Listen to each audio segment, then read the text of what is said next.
Namaste. Good evening, everybody. Thank you for joining us.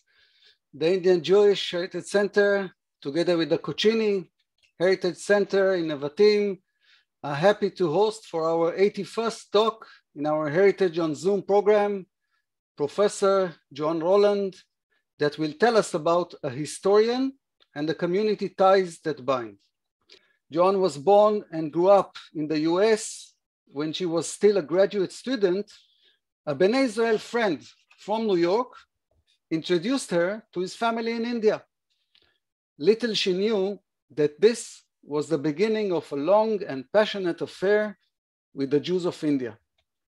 She began her research in India with the support of Fulbright grant and published a book, Jews in British India, Identity in the Colonial Era. She received her PhD in history from Columbia University. She taught Middle Eastern and Jewish history at Pace University in New York City, and she chaired the history department for a number of years. She wrote numerous chapters and articles on Indian Jews in India, Israel, and the United States. She lives in New York and is enjoying the retirement with her husband, Alan, 2 kids and 3 grandchildren. Professor Joan, the cathedra is yours. Okay, thank you very much, Avner, for that lovely introduction. Good evening, good afternoon for those of you who are joining us from the US or Canada. Shalom, namaste, and whatever. Shelva, you've dug yourself out of the snow, I gather. Okay. There are a great many of you on this call whom I know, I've known for a long time. I'm delighted that you're here. And many whom I don't know, but would hope to hear from you in the question and answer period. As Avner suggested, this love affair with India and the Indian Jews really began with my husband, Alan, who in his college years became quite interested in Indian philosophy and always wanted to go to India. He's a psychologist and a psychoanalyst. And in New York, he was friends with a social worker. They were working together at a psychological therapeutic institute named Sam Daniel. Sam was a Bnei Israel. He was one of the very first to come to the US as a student in the 50s. And he and Alan met, and I met Sam also quite early on and knew a little bit about the Indian Jews, but not very much, and I was interested. And then in 1964, 2 years after Alan and I were married, we took our first trip to India for about 6 weeks. And it so happened that Sam was there also, visiting his family in Bombay. And by the way, I'm going to use the old-fashioned words, okay? Bombay, Calcutta, what have you, because that's what they were called when I was working there. And we met his family. And I thought, this is fascinating. I would love to do research on this community. But I put it on the back burner because I was very involved writing my thesis at the time. And I just want to mention the topic of the thesis because it will become relevant. I was working on French colonialism in North Africa, specifically in Algeria, Morocco, and Tunisia, and the effects of colonial policy on the Jewish communities who lived there, and what kind of assimilation it caused, what kind of factionalism it developed. And that was what I was working on. And as I began to read more about British India, and that's what I really worked on, the colonial period, although later I obviously tried to bring it up to date, I began to realize that there were certain comparisons that could be made. What happened under British imperialism, British colonial, with the Jewish communities in India, and to compare that with the French. So that was the direction that I was heading in. And Alan and I both wanted to go back to India to do research. And it took us a long time. It wasn't until 1977 we were both established in our professions, and we went back with 2 kids in tow. They were about 5 or 6 at the time. And Alan had a grant from the American Institute of Indian Studies, and he wanted to see the effect of modernization, westernization, and colonialism on educated urban Indians, and to see how their psyche was different from the Western psyche. And he eventually wrote 3 books on this. And I had a job, or a grant rather, from the Fulbright Commission, which helped me. And one of the things I had to do was to, and I had done this earlier, was to see, of course, what was written before. First, from community members, the Beni Israel, the classic book, which I think many of you are familiar with, was the book by Kahimkar, which was written at the turn of the century, the history of the Beni Israel in India, but not actually published until 1937. And that was sort of the initial so-called Bible for people doing research at the time. And Mira Mahadevan, a Beni Israel, maybe some of you are familiar with her as the founder of the mobile creche in India, developing schools for the children of construction workers, had in the mid-70s published a book, Shulamit, which was about the Aliyah, the immigration of some members of her family to Israel in the early years. And that was translated from Marathi into English. And that interested me very much as well. That was an early interest in what happened to the Jews of India who went to Israel. There were some pamphlets by Moses Ezekiel, by Rebecca Rubin, some very important essays by Benjamin J. Israel, B.J. Israel, who became a really important source and friend for me. And then later on, of course, other people were publishing, but this was after I began my work. People like Esther David, Flora Samuel, Sophie Judah, Nissim Moses, the more recent book by Ilana Shazar and Eliaz Reuben Dandekar, Mother India, Father Israel. And of course, Siona Benjamin's now just came out, Growing Up Jewish in India. There were more books by Baghdadis. And I think the key one in the mid-70s was by Ezekiel Muslia, who went from Calcutta to the US to be ordained as a rabbi, came back and served in Calcutta for a few years, and then eventually immigrated to the United States. And his book, On the Banks of the Ganga, the journey of the Jews of Calcutta, was a very good, very good scholarly work. And that decided me that I would not work too much on the Jews of Calcutta, because I felt that that had been done. And there were other books on the Baghdadis of Calcutta by Flower Elias and Judith Cooper, and eventually, much, much later, some very important work by Yael Silliman, all members of the community. And in terms of the Cochinis, it was mainly the leader of that community, S.S. Koder, The History of the Jews of Kerala, a small book had been written. And then there was work done by foreigners. And again, I'm talking about work done by the mid-70s. I'm getting some very nice notes in the chat here, which I'll acknowledge later. This, except for the work by Walter Fischel in the 1960s and 70s, some very important articles on Jews in Bombay, on Baghdadis and Beni Israel, on the Indian Ocean trade. Most of the work was of foreigners was being done by sociologists, anthropologists, although there was work by Cecil Roth and Stanley Jackson on the Sassoons. Schiffer Strizauer, an Australian sociologist, had written The Beni Israel of Bombay, and Shelva Weil at that time had done research on the Beni Israel in England and was now working in Israel in the community in Lod. And much later, other books came out, and I will mention them later. A very important one was Shirley Eisenberg, again, an anthropologist. Her book, India's Bene Israel, a comprehensive inquiry and source book, is a very important source. So that led me, as an historian, to take a very different approach to the topic than anthropologists and sociologists, although I had to learn a lot about Indian sociology.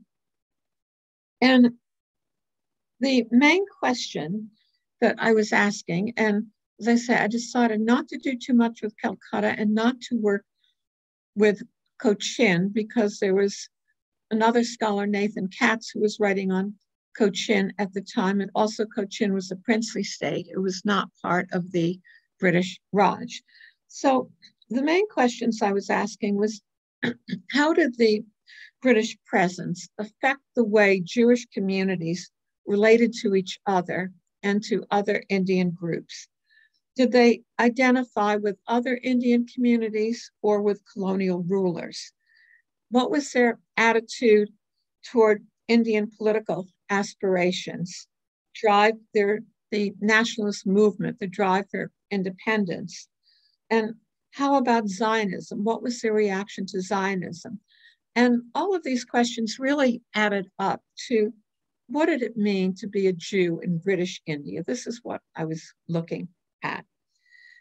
And I first went to Delhi, which did not have a large permanent Jewish community. It was mainly Jews who were working in government services. And in the course of this talk, I want to tell you about some of the people that I met there, because if it wasn't for their cooperation, their help, their warmth, the hospitality, I never could have done this work. So I started out in Delhi, and amongst the first people I met were Joshua and Donna Benjamin, and I see that Ruthie Greenfield, whom I've known for New York for decades, is on the call, and I know that she gave you a talk on her father, the architect. He was very important. And also Ezra Collett, and I see that Rivka Talmor is here, and I hope that someday she'll talk to you about her father.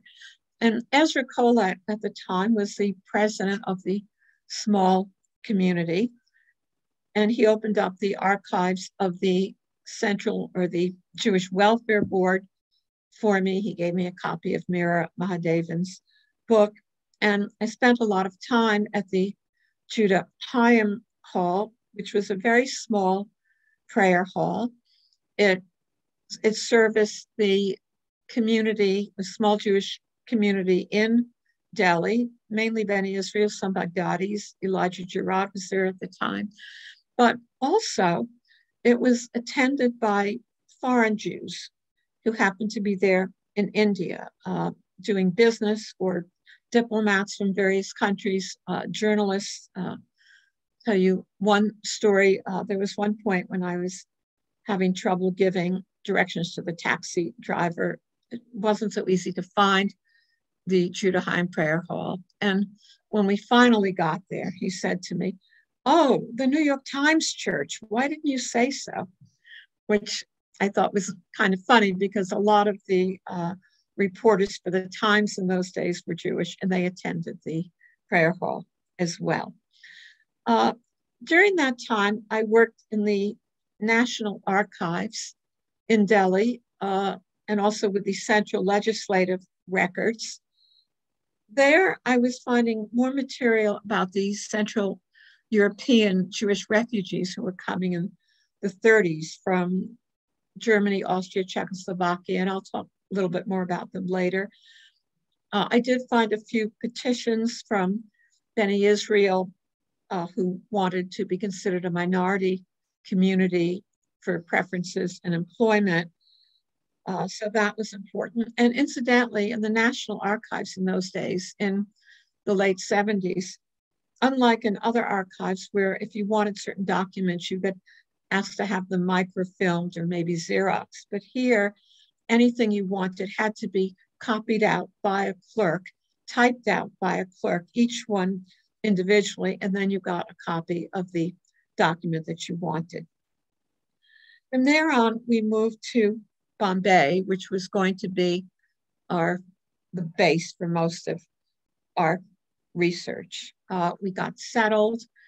We finally got a telephone. We got our kids in school, both of which were hard to come by in those times. And I'd like to mention the names of just a few of the people that I met in Bombay in these early years, in the late 70s and 80s, who were extremely helpful to me.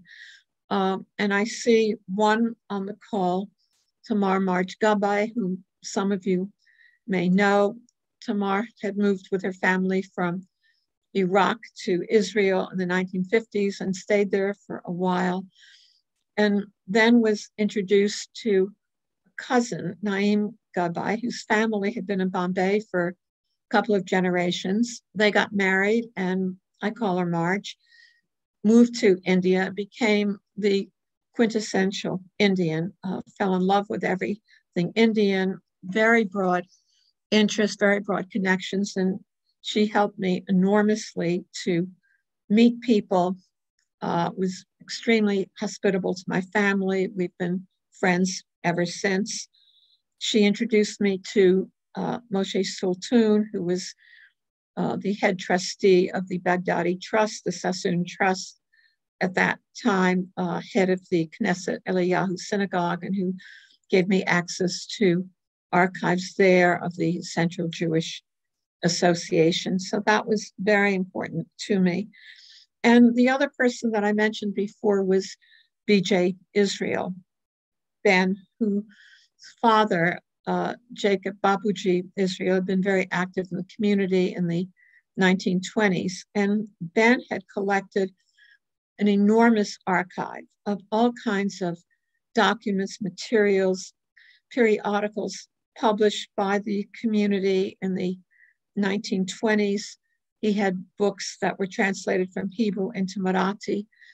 And the routine that we settled into was that he would lend me a batch of materials. I would take them home and work on them, and then come back each week and we would talk about them. And he allowed me to record our sessions, and that became very important. We would sit on his porch at the Bandra Sea Face for a couple of hours talking, and then we would go inside where his brother and sister-in-law, Sally and Sophie Israel, with whom he was living, would give us tea. It was a wonderful experience. And another taxi incident is I would take the train to Bandra, and then I would get either a taxi or a scooter. And it was very hard to direct them to the sea face. And Ben said, just tell them to go to Shah Rukh Khan's house, the famous Indian actor. And when you get there, just have them make a U-turn and you'll be on the sea face and you can get to my place. And through Ben, I met his younger brother, Sam Israel, who was involved in publishing, and his wife, Sarah, who was a physician working for the World Health Organization. They were in Delhi at the time.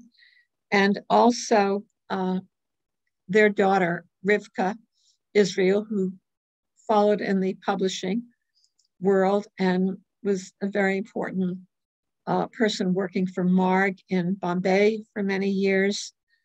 I met Elizabeth Rubin, a professor of English at Wilson College, and also Nina Himes, a professor of sociology at Wilson.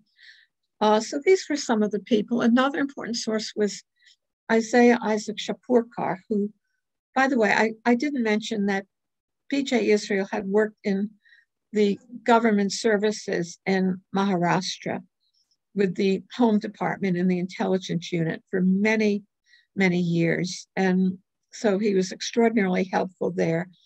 And Isaiah Shapurkar had also worked in the Maharashtra government, and he had copied out a lot of documents that he was working with. So he also had a wonderful collection of materials, which he also loaned me. I met Nassim Ezekiel, whom I think most of you know of, the outstanding poet writing in English, who was becoming somewhat interested in the community at the time. Joe Gedge, who was the head of ORT, and he and Julie later moved to Israel. I think it was in Carmiel that he became the head of a training, the ORT Training Institute there. Sophie Corley, who also worked at ORT and who came to Israel. And another very important connection were Jonathan and Ruth Solomon. And through them, I met Jonathan's, the family of Ruby Moses, who was the daughter of Elijah Moses, who had been the mayor of Bombay, and Dr. Sam Solomon. Other helpful people, Sam and Benson. Abraham Benson later made Aliyah. I saw him in Beersheba, and his father, Shalom Abraham, who was the head of the Sassoon School at the time. Some of you may have known of Bunny Rubin, who was one of the first authors to write about the Baghdadi Jews in Bollywood, which has now become something of a cottage industry. And I met him and his mother, Hannah Rubin.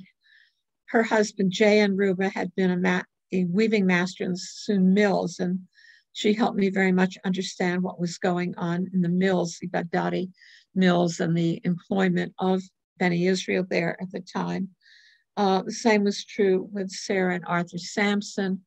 Arthur was the son of I.J. Sampson, again, a very important Beni Israel leader. And then eventually people like Ezra Moses from Tane, a very young Leora Ezekiel at the time, who introduced me to the Indian youth movement, which was very helpful. Joyce Shankaran, who was working for the Indian Civil Service in Maharashtra. And then eventually, of course, Ralphie and Yael Girard, when Ralphie took over the directorship of ORT, and Ezra Moses and Tane, Rivka Israel. So these were just some of the people that were enormously helpful to me. And the way I met people was often what we call the snowball effect or snowball sampling. Those of you in Jerusalem right now, you can try it. Make a snowball, roll it down a hill, and you'll see how it collects snow. Lots of snow gets added to it. And that's how I met people. I would meet people and they would introduce me to others. They would give me other names. And every time I would meet someone in India or in Israel, and I would mention the name of someone else, they would say, oh, that's my auntie's mother's cousin's nephew's brother. Or, oh, that's my mummy's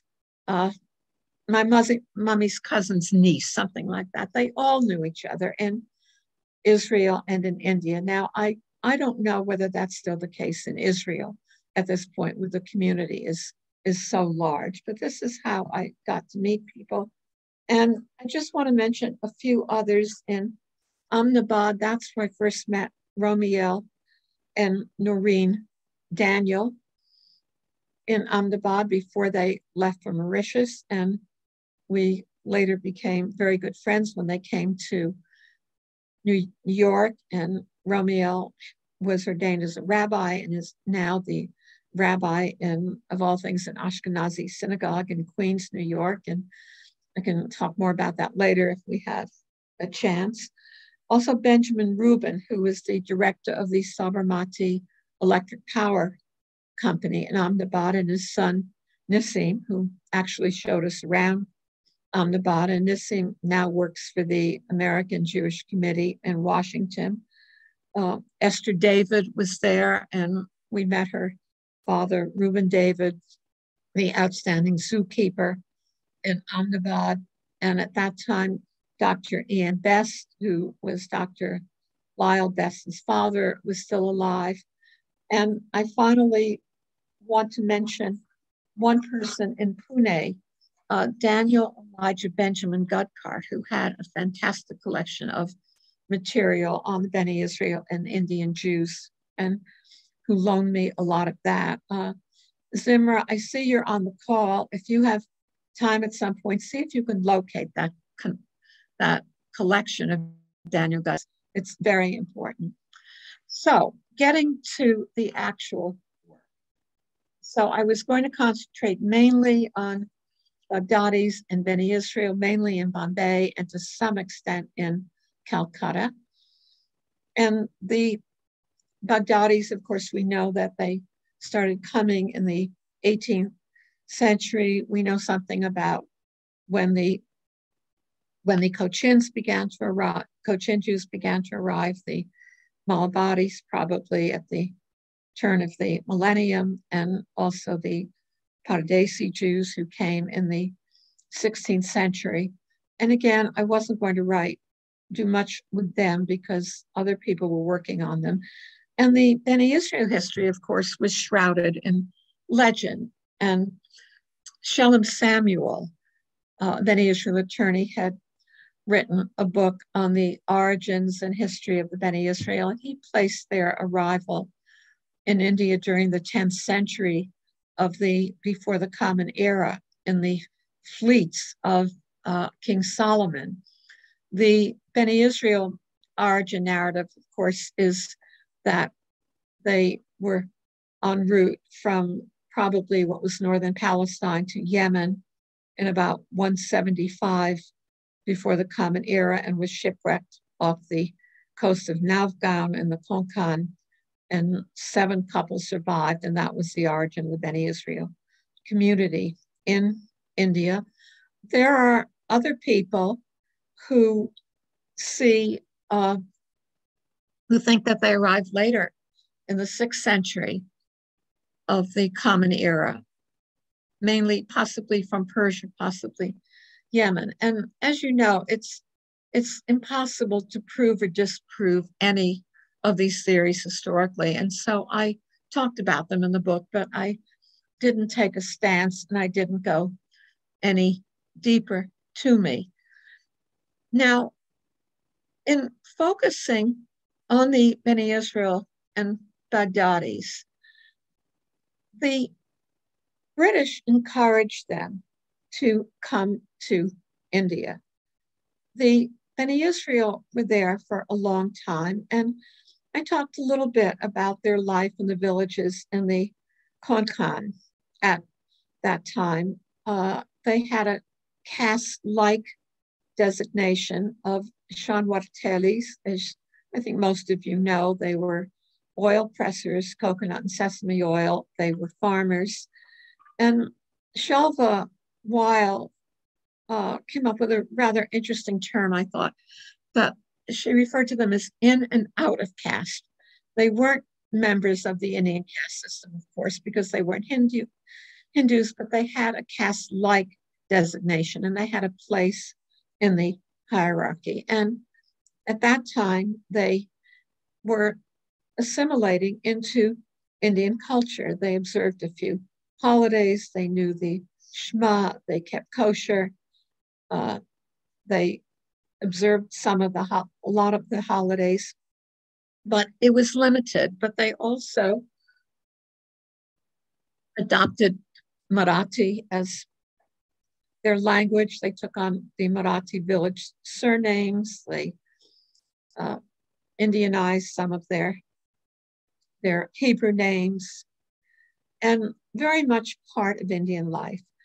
And then they started moving to Bombay in the 18th century, where many of them distinguished themselves, and Kahinkar talks a lot about this, as soldiers in the Bombay regiments of the British military, many of them rising to officer class very quickly.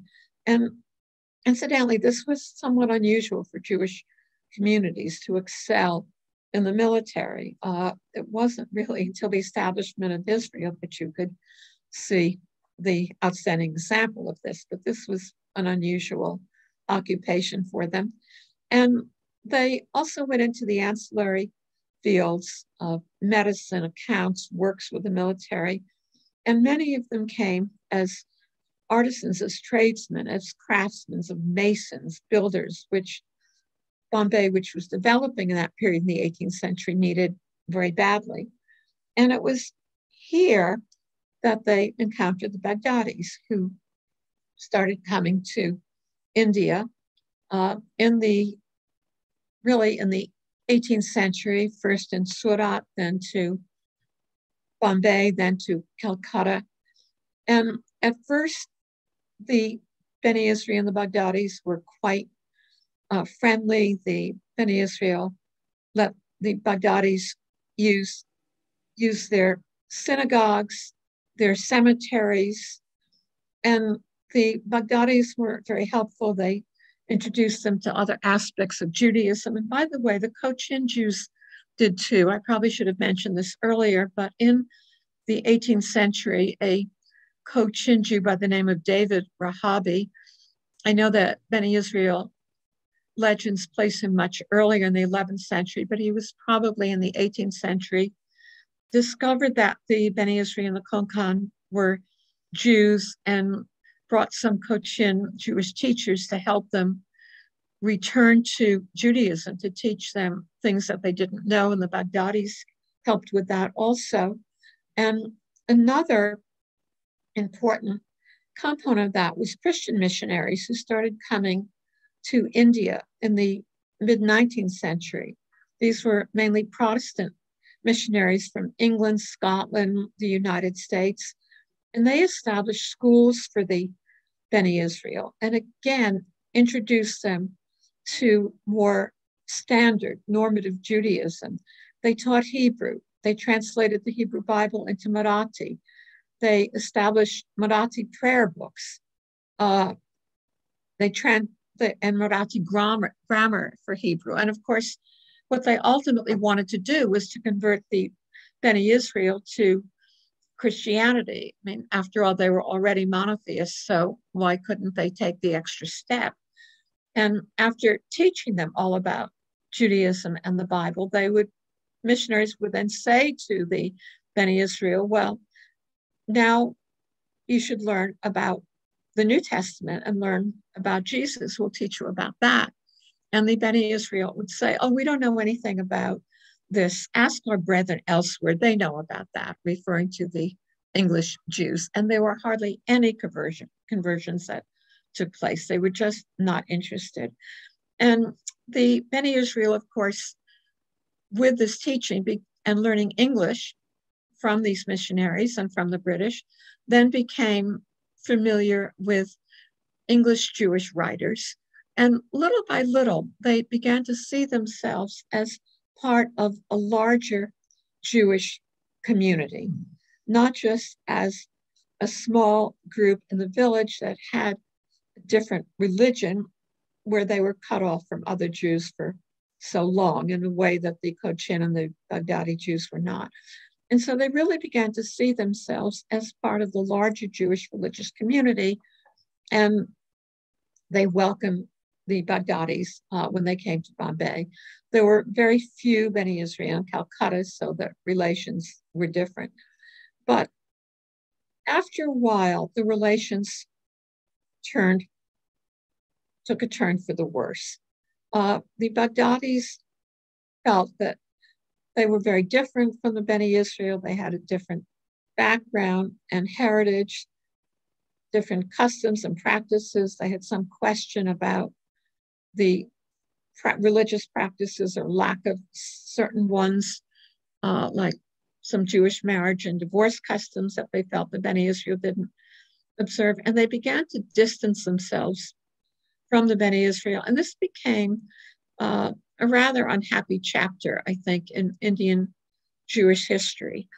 And I attribute this primarily to British racism and colonialism, because when the British came to India, they had a very derogatory view of Indians. They viewed Indians as inferior. And Indians began to some Indians began to internalize these colonial attitudes. And meanwhile, when the Baghdadis saw this, they did not want to be considered Indians. They wanted to be considered more like the British, more like the Europeans. And they were considered as Europeans in other parts of the British Empire as Sephardic Jews, and they wanted that designation in India. And so they would really apply for European privileges in terms of the recognition of their schools, the right to bear arms. They wanted to be included in the European electorates when Indians got to vote. And they really wanted to distance themselves. They drew further away socially and politically from the so-called native Jews, the indigenous Jews, the Indian Jews. They were different. They were Indian. They had a darker skin color. And so they separated themselves out from them. And I think what you have here is the super imposition of British racism superimposed on the Indian context and issues of purity and caste and color, which really led to a very unfortunate period in the late 19th century and in the early 20th century too, which reached its peak in the 1920s and 1930s. And fortunately, most of this has changed now, and relationships are much better.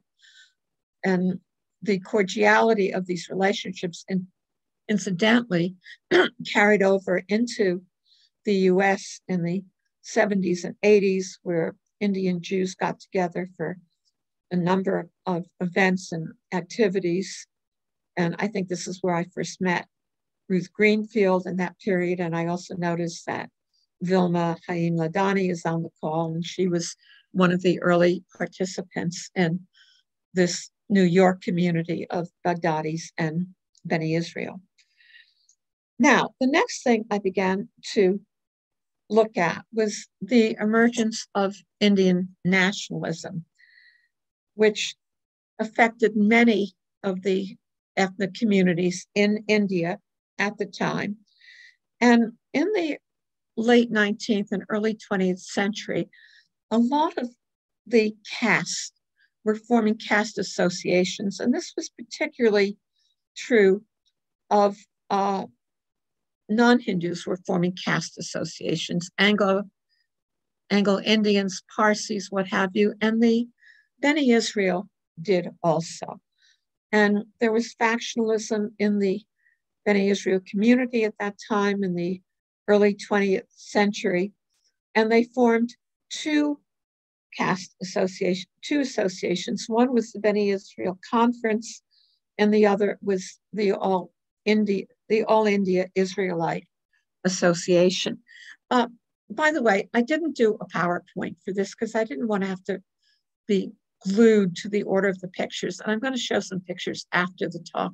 But meanwhile, Avner, can you show that one of the All India Israelite Association? I just want to mention my book came out in a second edition with a different title, The Jewish Communities of India.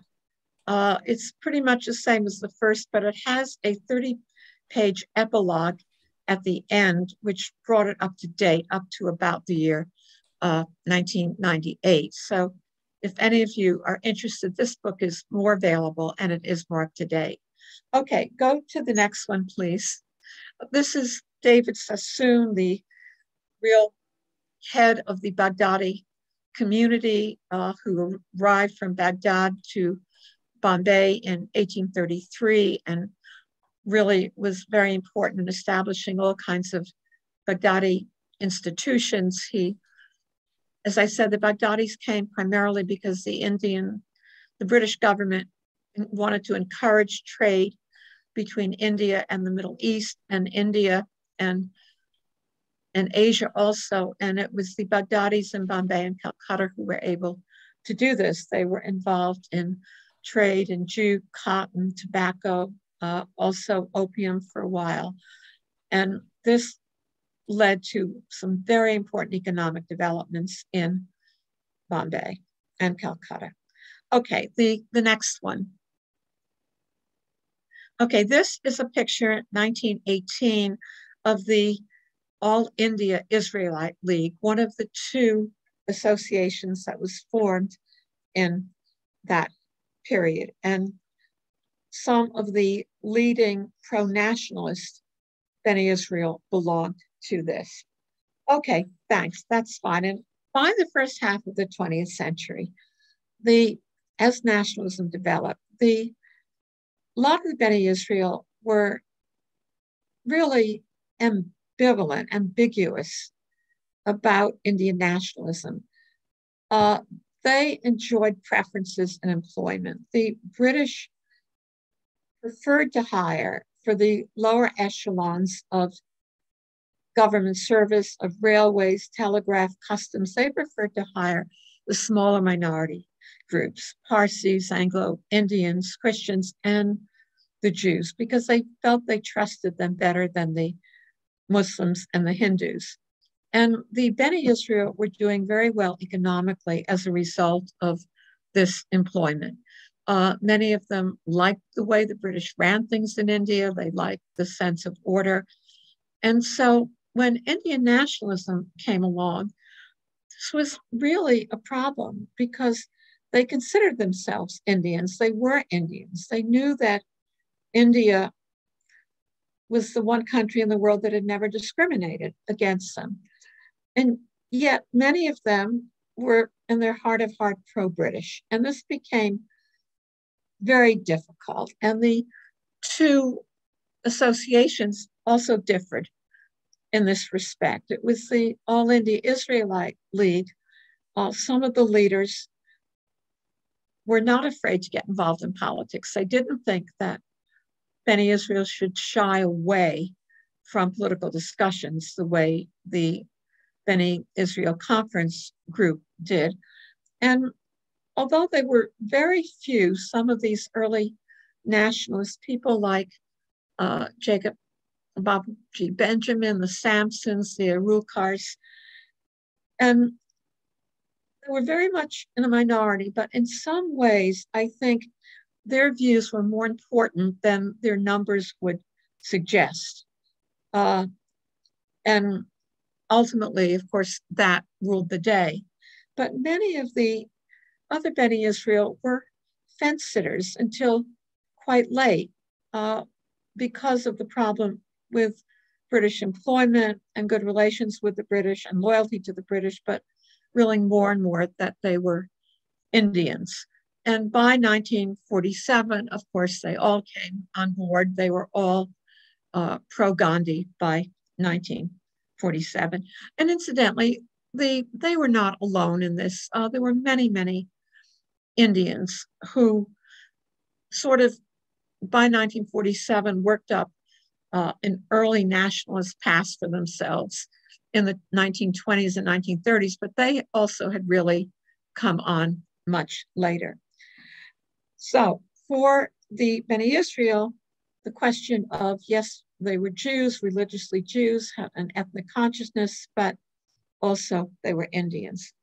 For the Baghdadis, it was a very different situation. The Baghdadis were always very pro-British, with a couple of exceptions. They worked for the British had brought them there. They didn't really consider themselves Indian. Most of them moved from really a Judeo-Arabic identity and culture to more of a British, Judeo-British culture and entity, moving from Arabic to English, obviously learning enough Hindustani or Hindi to communicate with the local people. And Yael Silliman, a Calcutta Baghdadi, has done some very important work on that you may not be familiar with. she's written a couple of novels, but one book in particular, Jewish Portraits, Indian Frames, is about the relationship, especially of Calcutta Baghdadi women of several generations to their culture. And she points out that a lot of them did adopt some Indian ways too, but essentially they were British. They went to British schools, they spoke English. And so the Baghdadis, whose whole economy was tied to the British, were not at all enthusiastic about Indian nationalism. There was one Baghdadi, Morris Jaffet. He was a journalist. He lived in Bombay, who was more interested in the Indian freedom movement, and he wrote about that. And I was able to learn a lot about this through his sister, Flo Hyam, whom Marge Gubbe introduced me to. But that was basically, I would say, an exception. So this was the difference between Baghdadis and the Beni Israel. And as I mentioned, the Baghdadis tried to get themselves on European electoral rolls, especially in Calcutta. This was more common there. The next challenge that came along was Zionism.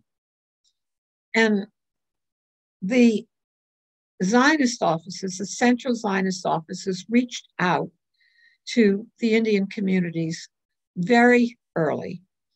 In fact, in 1897, at the time of the first World Zionist Congress in Basel in Switzerland, the Zionists wrote to the Cochin Jews and to the Beni Israel, inviting them to send representatives. And the Cochin Jews were very interested in this. They were quite enthusiastic, but they said they couldn't come, but they designated one of the leading Zionists to be their representative there. The Beni Israel were not so enthusiastic about this. And they followed the lead at that period, the late 19th century, of American Jews, and especially the Orthodox American Jews, who felt, of course, that the development of the return of the Jews to Palestine and the development of a state should not be a man-made operation, that they had to wait until the Messiah came before Jews could go back to Palestine. And the Beni Israel wrote back, we're following the lead of the Orthodox American rabbis, thank you, but we won't participate. Okay, come 1917, the Balfour Declaration, and once again, the Beni Israel associations took this up. And here again, there was a very interesting split. 1917, 1918, 1920. The Beni Israel Conference Fund was more interested in Zionism. They formed a Zionist association. But the All India Israelite League, some of their leaders were a little bit hesitant about that. They wanted to know more about Zionism. They wanted to know how would they, the Beni Israel, be received in a Jewish state. They wanted to know, would they be accepted as full Jews? And they had reasons to ask this because they had had some problems with Baghdadis in India. There were other Jewish communities elsewhere that wondered about them. And so some of their attitudes were, let's wait and see how this plays out before we jump on board. And as you know, some of their doubts were quite prophetic in terms of what happened in the 1960s in Israel. So the Beni Israel formed on and off Zionist associations. It was the Baghdadis, and particularly middle-class Baghdadis, especially in Bombay, who really took the lead in this. They formed Zionist organizations. They were involved in helping to promote the establishment of Baghdadi Jewish newspapers in Bombay in the 1930s, the Jewish Advocate, the Jewish Tribune. There was a family called the Sargons who were originally from Cochin, but were involved with the Baghdadi community in Bombay at the time. They were editing these papers. Also, Naim Gubbe's father, J.J. Gubbe, was involved. These were very pro-Zionist papers, and the middle-class Baghdadis took the lead in this. Wealthy Baghdadis were not so interested, and this was true of a lot of wealthy Baghdadis and a lot of wealthy Jews in other countries. Wealthy Jews who were doing well in their countries were not so interested in the development of the Jewish national state. They weren't going to support it politically and financially. And politically, Jews who lived in the Middle East and North Africa for a long time, until the Second World War and the Holocaust, many of them felt that Zionism was a European Jewish issue, that it was European Jews, especially in Eastern Europe, that were having problems. And they were the ones who were interested in developing a Jewish state, but it didn't say much to Middle Eastern and North African Jews until much later. Now, the other ones who were interested in the Indian Zionists were obviously the Jewish Agency and the Zionist organizations working out of London or out of Palestine at the time. They were constantly sending shlichim, emissaries, to the Jewish communities in India, trying to raise money for the Zionist enterprise. They were coming every year, every other year, giving a lot of talks. They soon realized that the Bnei Israel community was too poor and couldn't contribute much, but that they then began to aim themselves at the wealthy Zionists, wealthy Baghdadis, and it was hard to get many out of them, except for Sir Victor Sassoon, who was the head of the community at that time. And there they found that if you talked to Sir Victor Sassoon about children, he would give, tell them about orphan children in Palestine, tell them about the education for children in Palestine, and he would always contribute for them. But the other thing that they were concerned about was where India was going to play in terms of the development of Palestine and a Jewish state.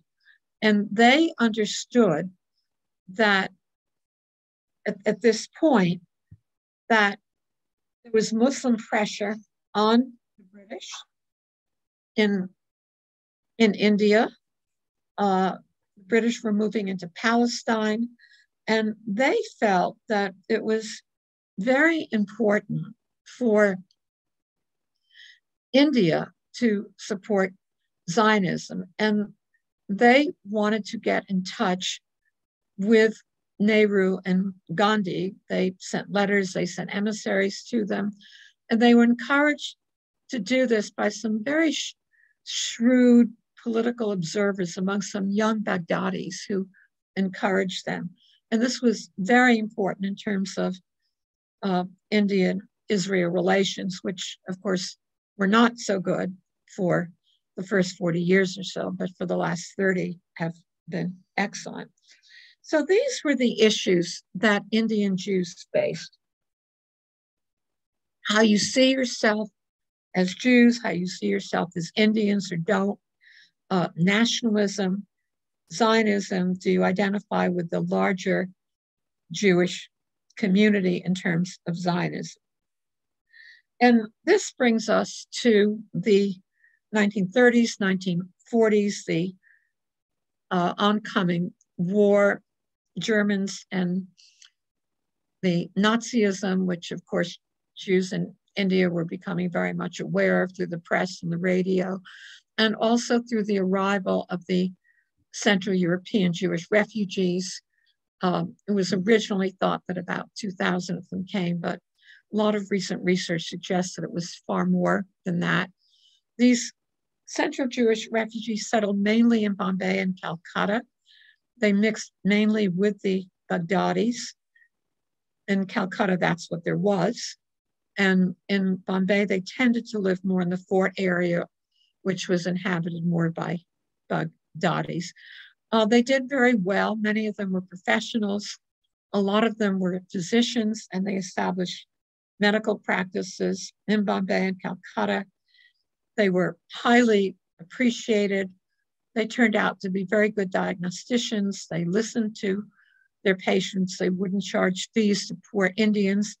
And after a while, the Indian medical profession got very anxious about that. It was competition. And they felt that the German, Austrian, and Czech doctors were taking business away from them. And they actually appealed to the central legislature in India at the time that they ban these European doctors from practicing in India. And they argued, we Indian doctors don't have any reciprocity in Germany. We're not allowed to practice in Germany, so why should the Indians be allowed to practice here? And the British government said, no, they're allowed to practice, and this was fine. A lot of work has been done on the Central European refugees in India. Okay, come now to World War II. Of course, the Jewish communities were very supportive of Britain. What else could they do? They had no choice. The Baghdadis definitely. And this was different from a lot of Hindus and Muslims. There were a lot of Hindus and Muslims who made their demands for independence a condition for full support and full cooperation with the British during the war. Some of you are familiar with Subhas Chandra Bose, who was quite anti-British at the time. There were 2 or 3 Bene Israel who supported the Quit India movement, but everybody else was on the side of the British, and they raised money and funds for this.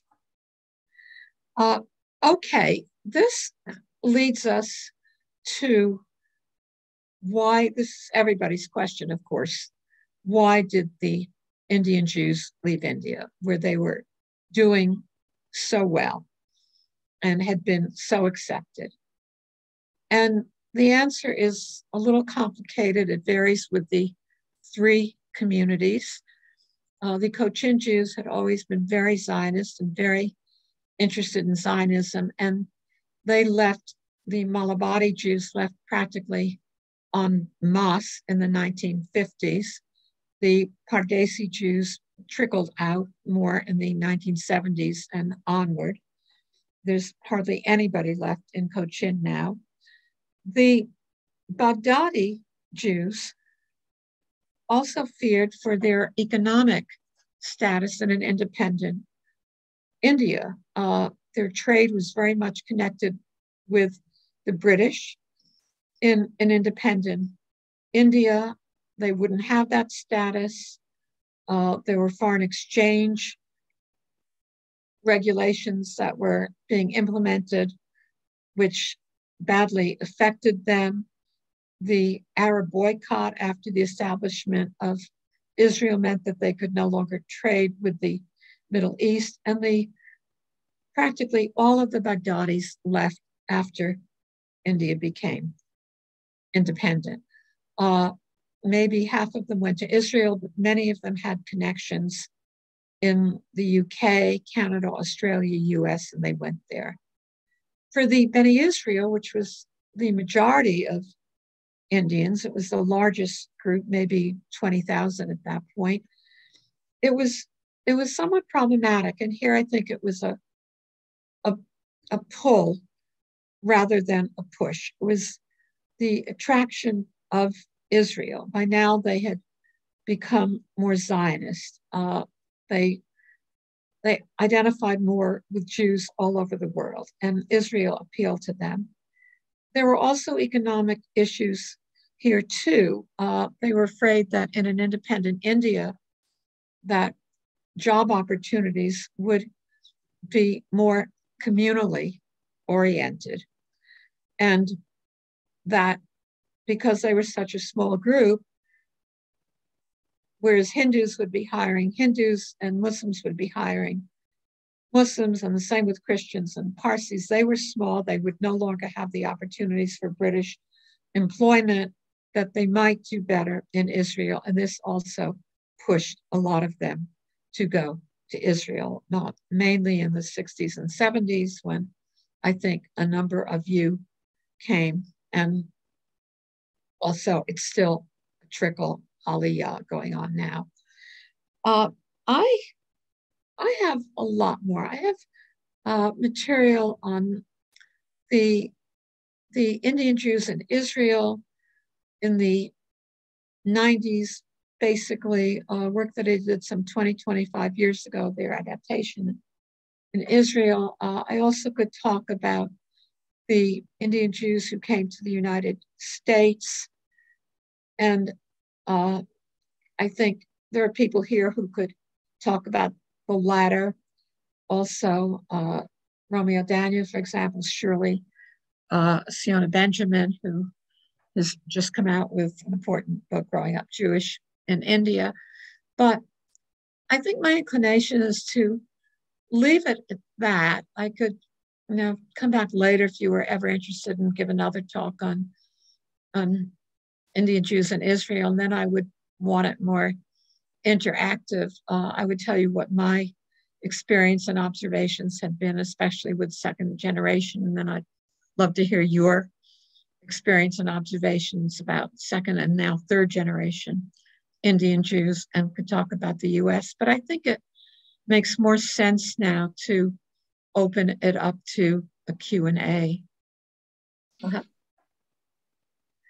Okay, so let's run through the pictures. I forgot about those. Okay. Concerned about time. Should we continue from here? Oh, you want to show the pictures? Yes. These pictures are very limited. It was what I could dig out, very limited cast of characters. Somewhere I have a lot more, but let's just run through these. Okay. All right. So this is, let's see, I can use the cursor. All right.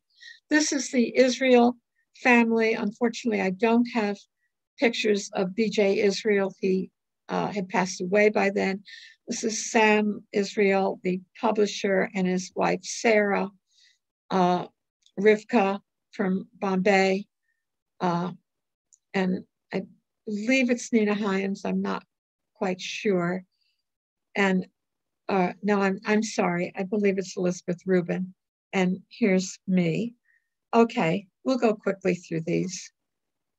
Again, Sam and Sarah Israel.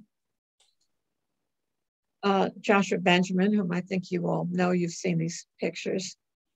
And okay.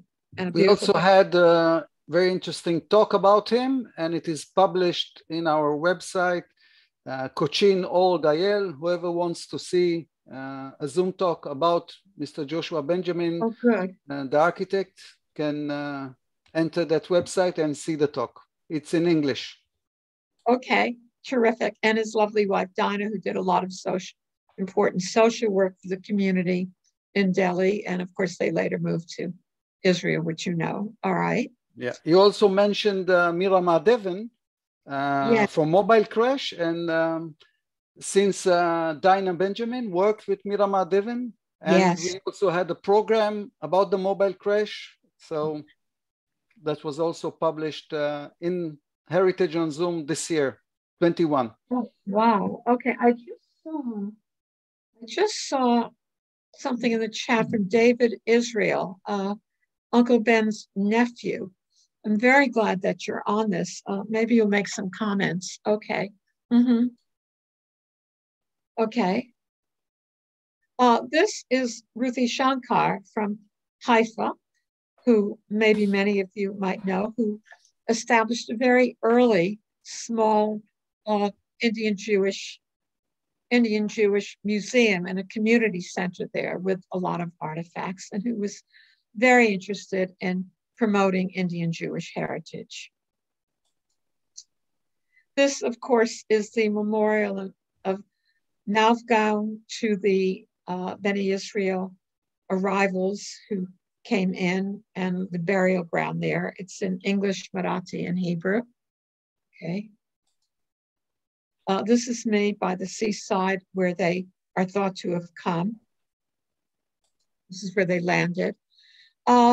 This, of course, is Noah Masil, and this is Orpra Slapak, and I wonder if any of you know her. In 1995, the Israel Museum ran a wonderful exhibition on the Indian Jews. It was very large. It featured the installation of a synagogue from Cochin, and Orpra was in charge of that, and she edited a beautiful, beautiful book on the Indian Jews. Maybe some of you have it or could get access to it. This is her husband. I thought you might want to see someone who was so important, worked with Flora Samuel and the Indian Women's Association of Lud, very influential in that exhibit. Okay. This is me at a ladies' camp run by the JDC, the Joint Distribution Community Committee from the Community Center. We had a 4-day camp. I think it was in Mahabaleshwar. I'm not sure. It may not have been there. Okay. Jonathan Solomon, we're in a synagogue here. I'm not sure which it is. Maybe Magen Hasidim, maybe someone can help me out here. Not sure. These are children at the community center run by the JDC, and they're doing a project for the second day of Hanukkah. A couple more on that. Again, these are mainly Bnei Israel children, and the finished product. All right. Romiel and Noreen Daniel, and Noreen's father, Dr. Sam. This is in our house in New York, and Sam Daniel and his wife, Erna. And Sam has been such a major figure in terms of keeping everybody in touch in India, the US, and Israel. For years and years and years, he mailed out through the mail packets of clippings, of cuttings from newspapers all over the world. He sent the Israeli ones to India and the US and vice versa. And Sam donated a great many books and videos and DVDs and CDs to Indian institutions, and he kept everyone in touch. And now he does it through email the last few years. So Sam, I think, has been the major glue of this transnational community, I would say. And very, very, I think we all owe him a great deal of thanks. Okay. And this is Noach Masil, who is very helpful to me, and Sam presenting me with a plaque. Again, Noach and his wife Zvia and Noreen and Romiel. These were the pictures I managed to take. Okay. And again, Noreen and Dr. Sam. Noreen was the daughter of Ruby Moses and Elijah Moses, right? I think there may be one more, is there? Yeah, Annie Jacob. And Annie is the wife of Elijah Jacob, who just retired as the country head of the JDC in Bombay for many, many years. And her daughter, Jennifer, this must have been taken a good 15, 20 years ago, and her mother. Okay, I think that's, oh, I'm sorry. I guess I had more than I thought. This is the last one. Okay, Dr. Sam Solomon, Jonathan Solomon. This is my husband, Alan. And this is Norman Elijah, who passed away about a year or two ago. Okay, that's the last one. All right. Okay. Now we can go to the questions. And we had Ron that wanted to ask questions. So yes, thank you, thank you, Professor Roland. I'm really glad it's the first time we can meet you, even it's on the Zoom. Currently I'm conducting research about the Indian Jewry as a warriors in the army, but I have two specific questions, not specifically about my research. One is about the Cochin Jew. I read your book and your article, but somehow the Cochin community, there's not enough sources, like archival source and so on about history. That's the first question. And one more thing is about the Cochin Jew. It's also the story about their emigration from India to Israel.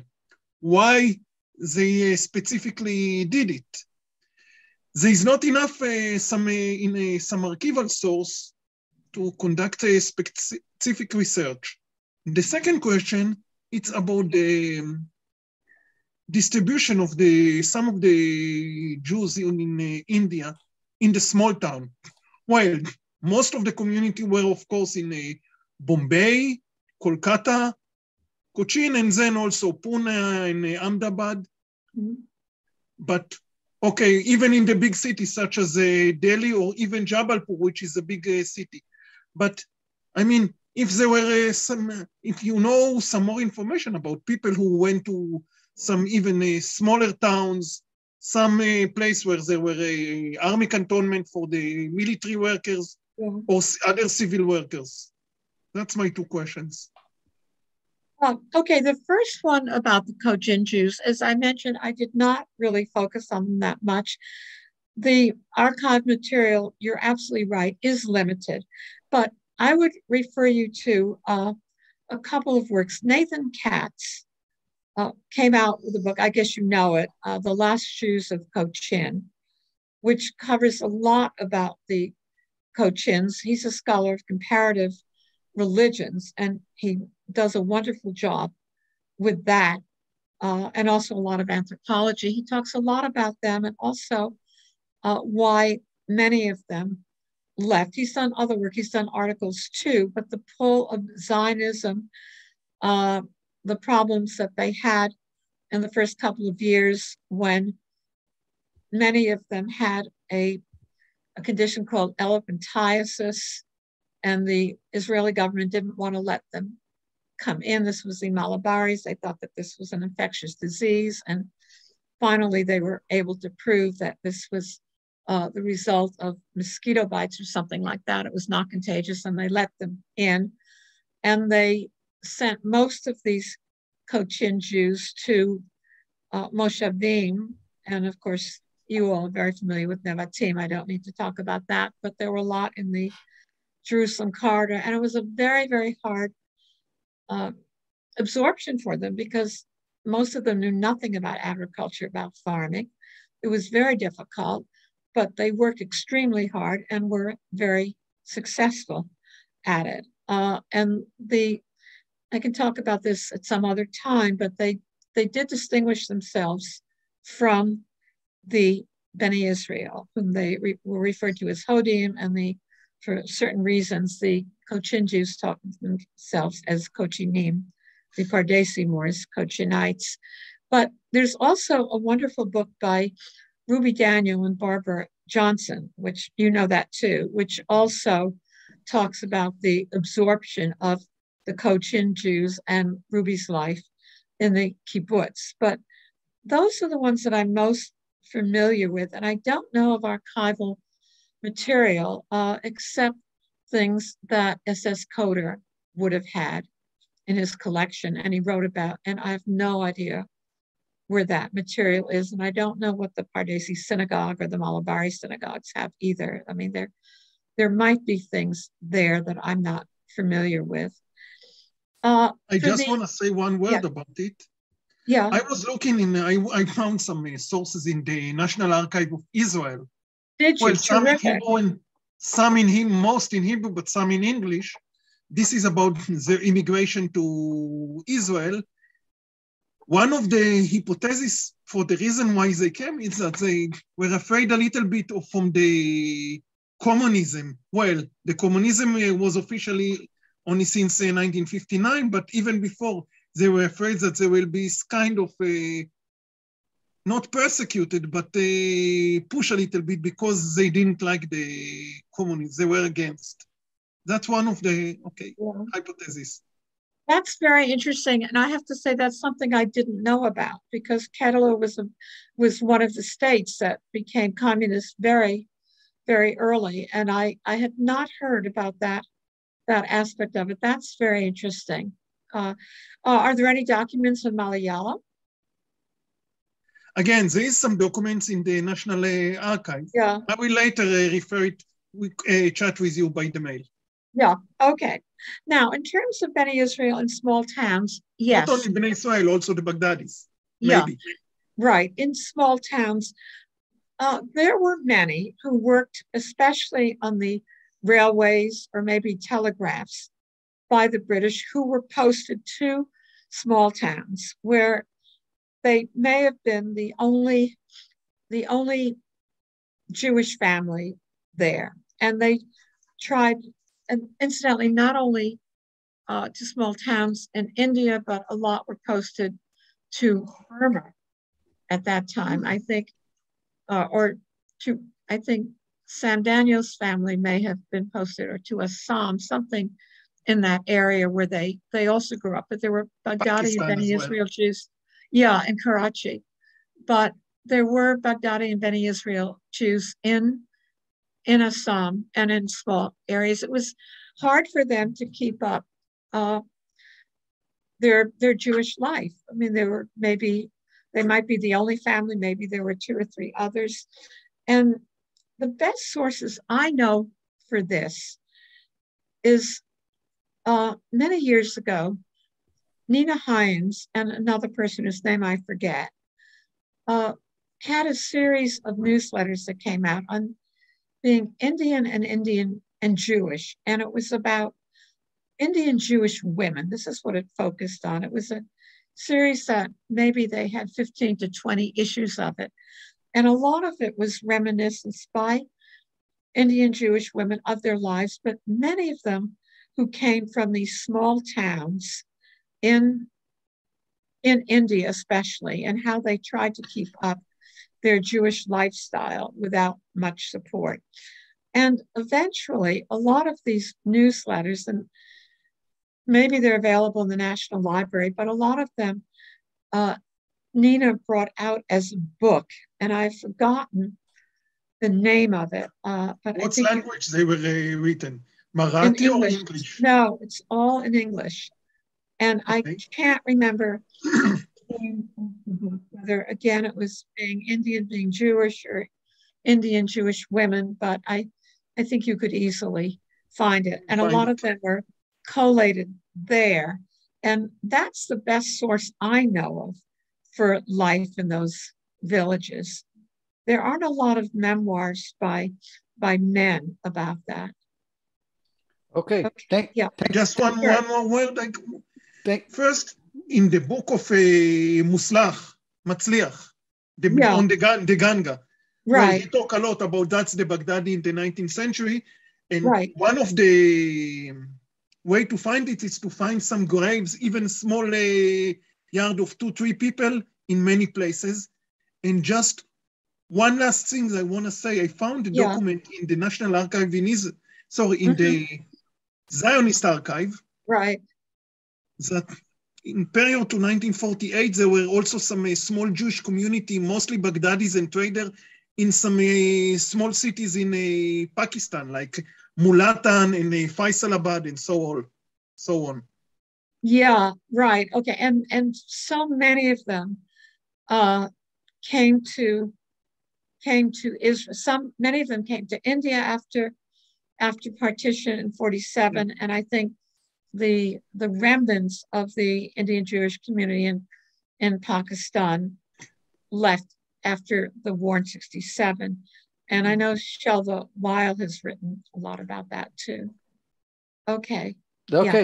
Thank you. We have Rachel Daniels that wanted to say something. Rachel, please unmute yourself.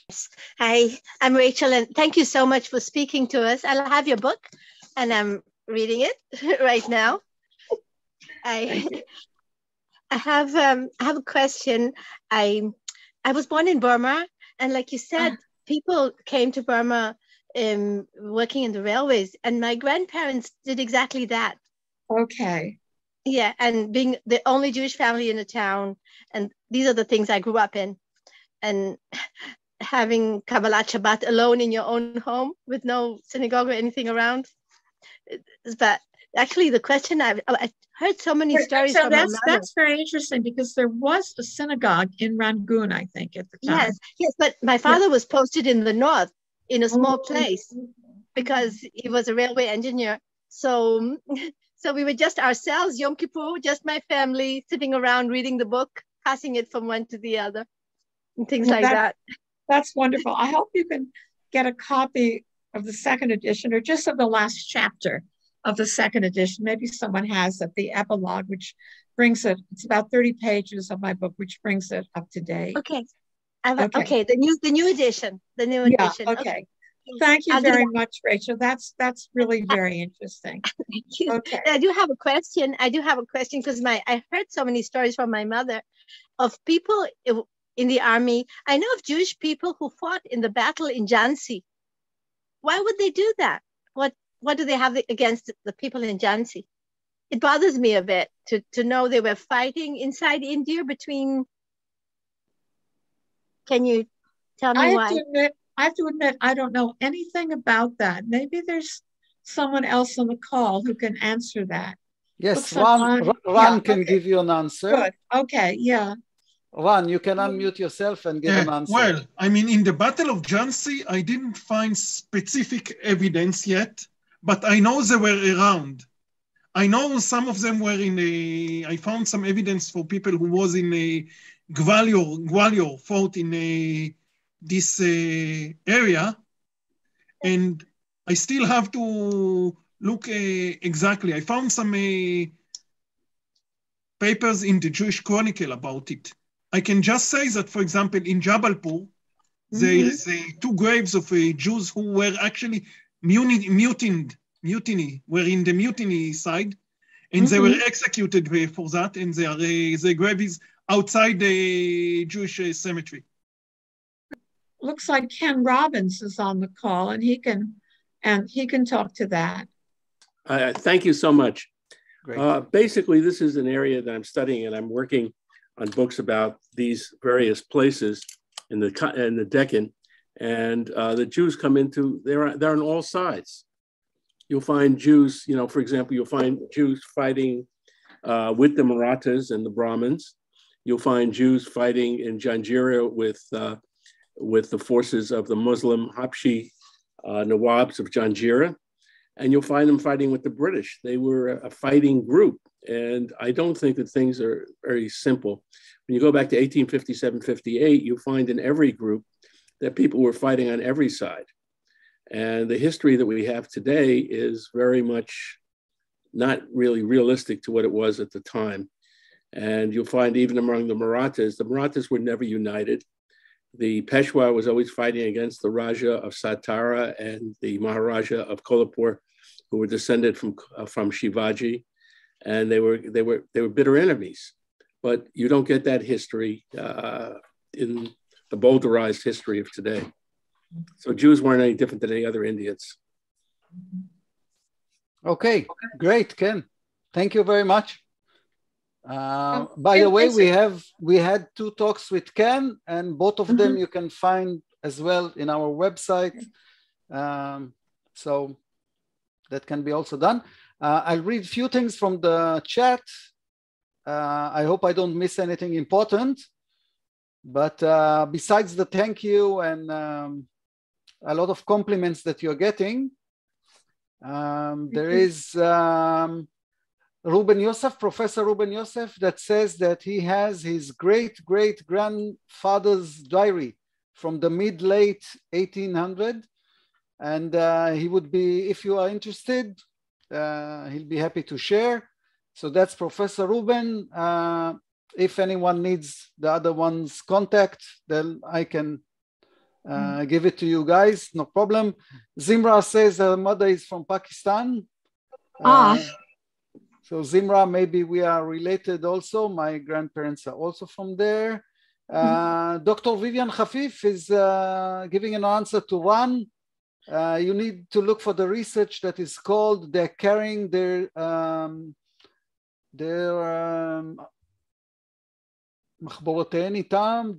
notebooks with them. Okay, that's the name of the book, of the article. Micha Joseph is saying that Nina brought out a book on Indian Jews women. Zimra is talking about Jabalpur having a large Judah family, observant family. Shalva is giving an answer to Jack Brown about the book. It's Orpa Slepak. That's the name of the one that published. She worked in the Israel Museum, and she was the curator of the exhibition that was there. And I think that's it. Okay, good. Thank you. Okay, great. So guys, thank you. And thank you, Joan, for this amazing and fascinating story. Well, thank you very much for inviting me, Avner. I really enjoyed it. I'm very pleased to see a number of people whom I know, who I knew, whose parents and grandparents I knew. That's also very exciting. I just wish we had a little more time for some further discussion. And I wish you well in the project. I've been to Nevatim, and I'm delighted to see what you're doing there. Great. So okay. Thank you, guys. Shabbat Shalom. Stay safe and happy. Thank you. Okay. Namaste. Bye-bye. Namaste. Okay, bye-bye.